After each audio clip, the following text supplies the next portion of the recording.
Stock x ray में आज हम बात करेंगे एनआईटी लिमिटेड पर, और हमारे साथ श्रीकांत सर जुड़े हुए हैं, उनसे भी हम व्यू लेंगे।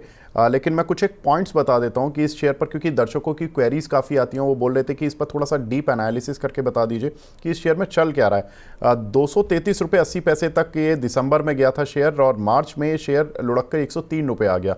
तो मतलब काफ़ी वॉलेटाइल शेयर रहा है। अभी भी शेयर अपने ऑल टाइम हाई से करीब 40% नीचे है, और पिछले अगर 3 साल की रेंज देखूँ तो 100 से 150 रुपये की रेंज में ये काउंटर रहता है। 100 रुपये आता है, फिर वहाँ से बाइंग आ जाती है, 150 तक पहुँच जाता है। शेयर चल क्यों नहीं पा रहे? क्योंकि इसके नतीजे थोड़े से खराब रहे थे, वीक सेंटीमेंट था। Q4 में रेवेन्यू 12% की डी ग्रोथ रही, और BFSI सेगमेंट में 17% की डी ग्रोथ रही। FIs भी लगातार 7 तिमाही से इसके शेयर बेच रहे हैं। जून 2023 में जहां पर FIs का हिस्सा कंपनी में 21.09% था, वो घटकर 12.5% हो गया। अब इसकी कंपनी ने क्या बोला है इस रिजल्ट्स के बाद, क्या कुछ पॉजिटिव नेगेटिव्स हैं वो बता देते हैं। कंपनी ने बोला कि ये साल 25% की ग्रोथ वाला रहेगा, और Q1 से आपको जो Q1 के नतीजे होंगे वो Q4 के मुकाबले अच्छे होंगे, यानी कि अप्रैल जून क्वार्टर जो होगा वो जनवरी मार्च क्वार्टर से बेहतर दिखेगा। लेकिन असली रिकवरी आपको Q2 से आती हुई दिखाई देगी। कॉस्ट कम कर रहे हैं, इसलिए मार्जिन्स बढ़ सकते हैं, 5.7% तक मार्जिन्स आ सकते हैं।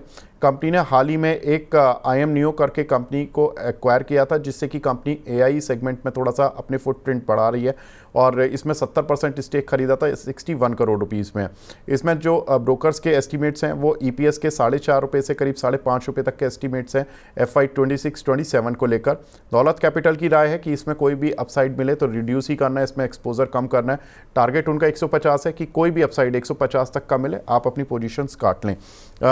श्रीकांत सर, अगर आप इस काउंटर को ट्रैक करते हैं तो मैं आपका भी व्यू लेना चाहता हूँ कि NIT लिमिटेड, बिकॉज ये काउंटर जब चला था तो बहुत अच्छा सर्ज इस काउंटर ने दिखाया था, लेकिन अब चूंकि बहुत ही एक लैकलस्टर सा हो गया, IT चल रहा है लेकिन ये काउंटर उतना मूव नहीं कर रहा है।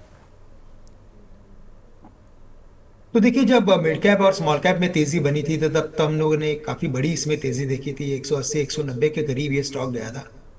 लेकिन ओवरऑल अगर इसके लॉन्ग टर्म टेक्निकल पैटर्न को देखें तो हमें यही लगता है कि ये जो स्टॉक है उसमें मल्टीपल टाइम्स 150 के करीब एक बड़ी प्रॉफिट बुकिंग आती है, और फिर से ये स्टॉक करेक्शन में आता है।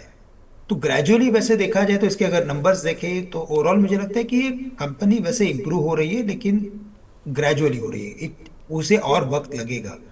तो ये 150 और 110 के रेंज के अंदर हमें लगता है कि थोड़ा और कंसोलिडेट होते हुए नजर आएगी।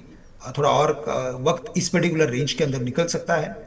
तो आपने जैसे कहा, मुझे यही लगता है कि 150 के करीब अगर ये स्टॉक आता है तो बिल्कुल इसमें आप कुछ मुनाफा वसूल सकते हैं, और 110 के करीब अगर आ सकता है तो वापस आप इसमें री एंटर करके चल सकते हैं। तो थोड़ा और वक्त निकलेगा और फिर हमें समझ में आएगा कि एग्जैक्टली कंपनी क्या करने जा रही है। लेकिन करंट लेवल्स पे तो मैं यही कहूंगा कि 150 के करीब पोजीशंस को कम करें।